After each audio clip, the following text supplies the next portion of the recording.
Hello and welcome to World History B, Unit 9, the collapse of the Soviet Union. Alright, so the last time we talked about the Soviet Union, Leonid Brezhnev was in charge, as was the Politburo, which is the ruling committee of the Communist Party in the Soviet Union, known for its policies of censorship and general restrictions on freedoms of speech and religious worship. In general, religion was not allowed under Soviet control.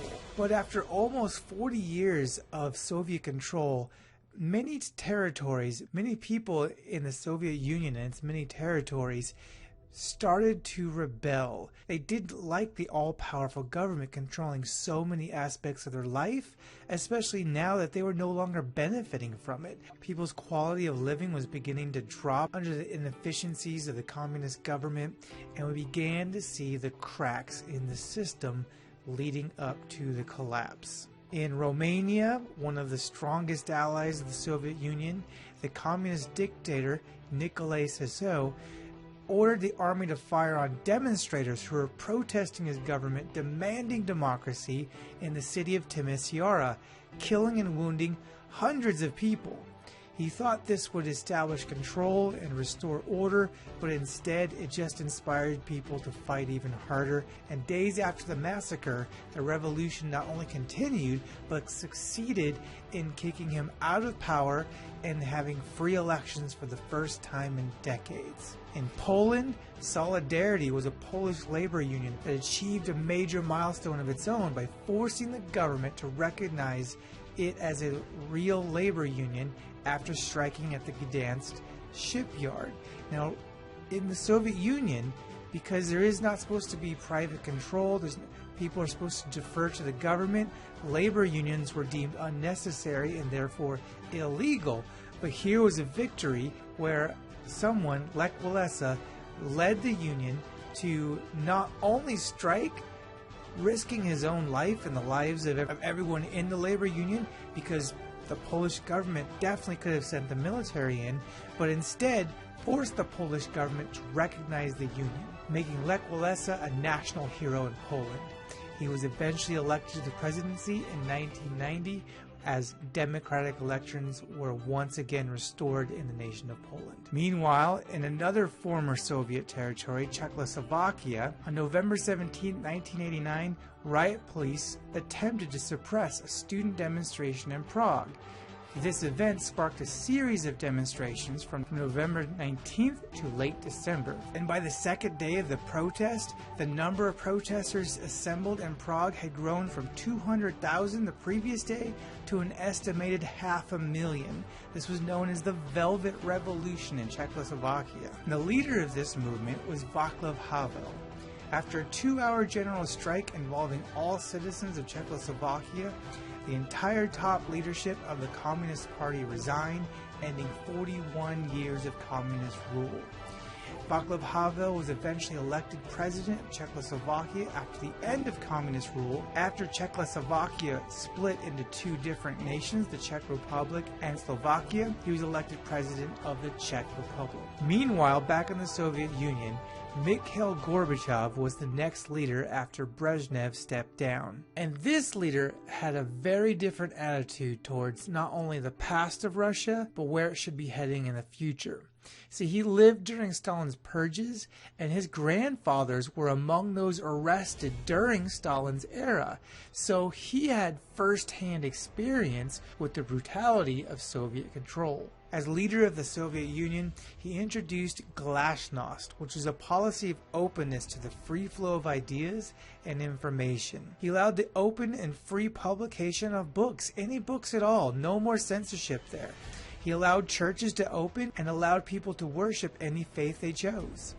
And in 1985, he continued his glasnost policies by introducing the idea of perestroika, or economic restructuring. This restructuring of the Soviet economy permitted more local decision-making and more privatization of land and business.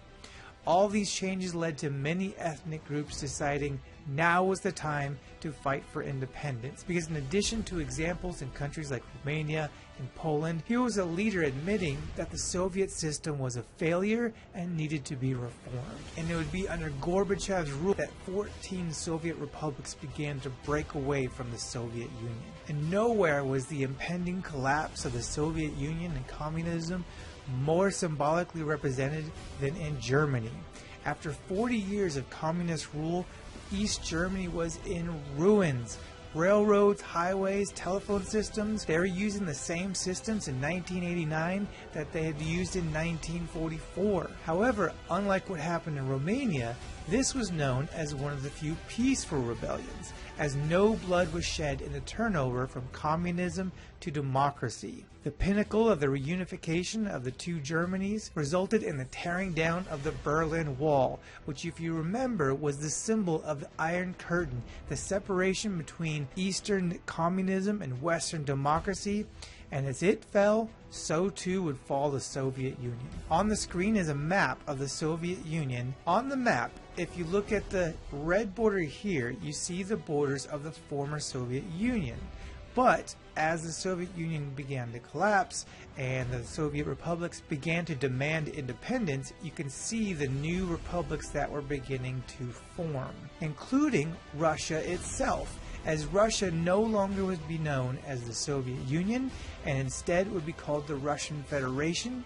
And instead of dominating and forcing control over its neighboring countries, it agreed to form a loose federation of former Soviet territories known as the Commonwealth of Independent States. Only the Baltic republics declined to join. And on Christmas Day 1991, Gorbachev announced his resignation as president of the Soviet Union, symbolizing the official end of the Soviet Union.